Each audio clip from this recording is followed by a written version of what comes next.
Good evening, Araneta! Well, anyway, it's just really a great honor and privilege to be part of this event. What I want to talk about is dreams. Who among you have a dream in life? Pakitaas sa mga kamay, may mga pangarap. Sino sa inyo may pangarap na magkaroon ng sasakyan? Pakitaas sa mga kamay. Pwede na ba itong sasakyan na ito? Pwede na ba ito? And then when you get caught in the traffic, okay, you can also watch your favorite DVD. Not only that, syempre kasama mo pa rin ang misis mo. Is that a big dream? Yes or no?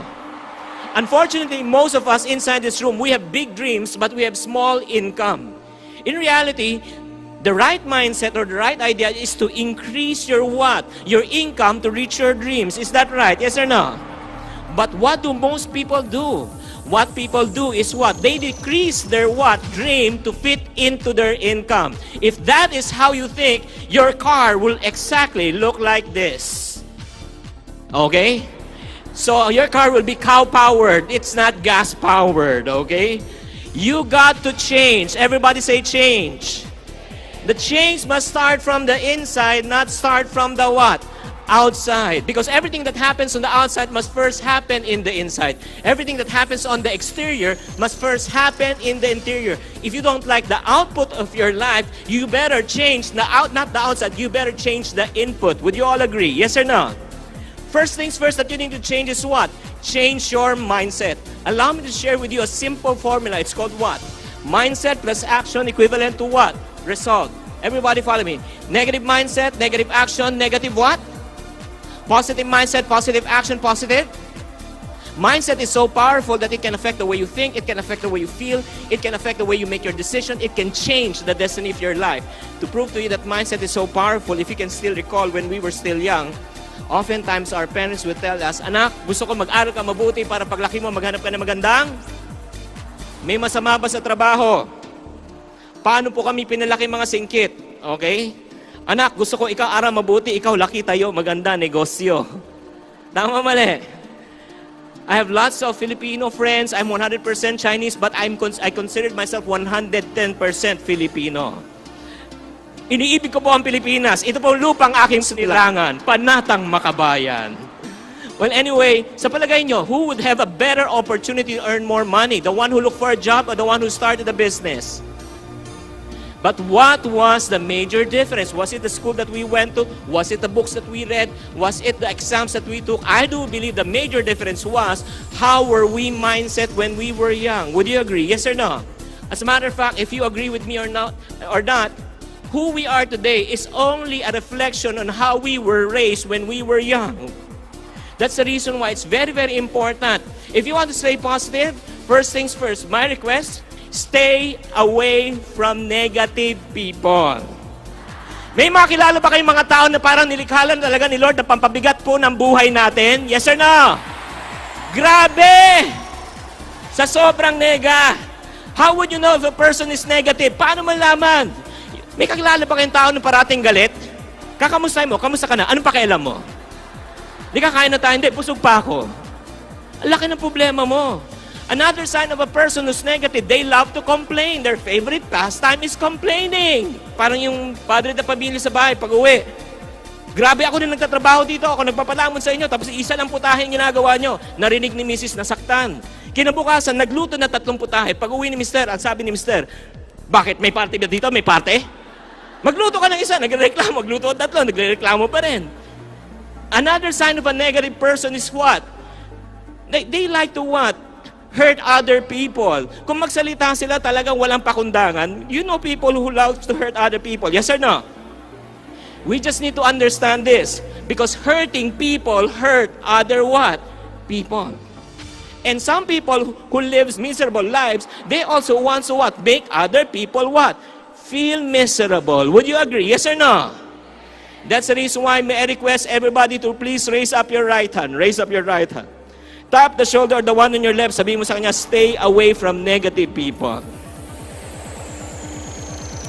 Raise up your left hand, please. Raise up your left hand, please. Tap the shoulder of the one on your left. Sabihin mo, layuan mo ko. Oy, walang negative dito. The reason why we're here because we are all positive. Will you agree? Come on.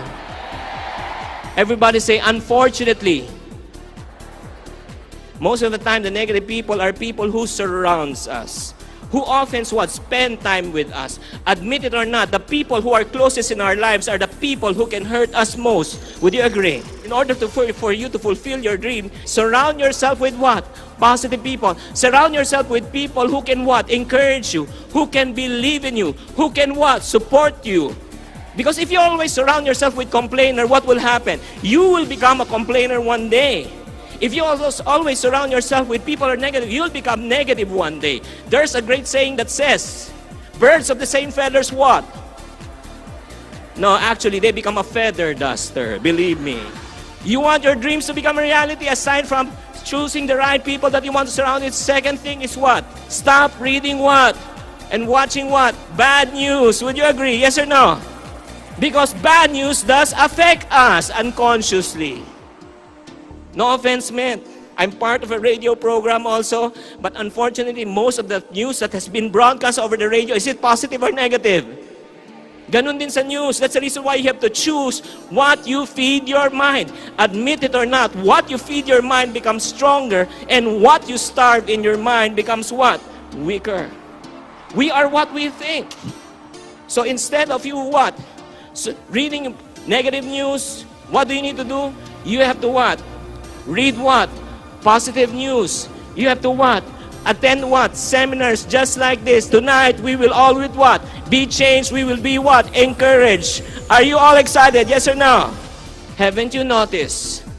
The bigger the dream, the bigger the opposition. The bigger the dream, the bigger the what? The challenges. Is that right? Yes or no? Let me encourage you, no matter what happens in your life, no matter how many times you fail in your life, no matter what kind of upsets you have experienced in your life, never ever give up. Never allow negative people to steal your dreams away from you. You have to fight for your dreams, no matter what it may cost. I'd like to end with this story. Actually, it's in grade 1, and the teacher asked them to draw something that they would like to have when they grow up. And this young boy drew on a piece of paper a big ranch with cattle, horses, pigs, chickens. And when he submitted the drawing to the teacher then told the young boy, "This is such a nice drawing. Unfortunately, your grandfather is poor, your father is poor, you cannot afford to have this. You better change this drawing or else I'll give you a 0.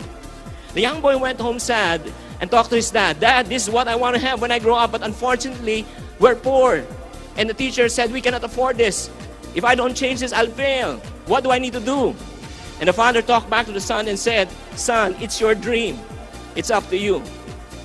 The following day, this young boy submitted the same piece of drawing. When the teacher saw the drawing, the teacher then said, "Are you testing my patience? It's either you change this drawing or I will give you a 0. And you know what the young boy said? "Ma'am, you can give me a 0, but I'll keep my dreams."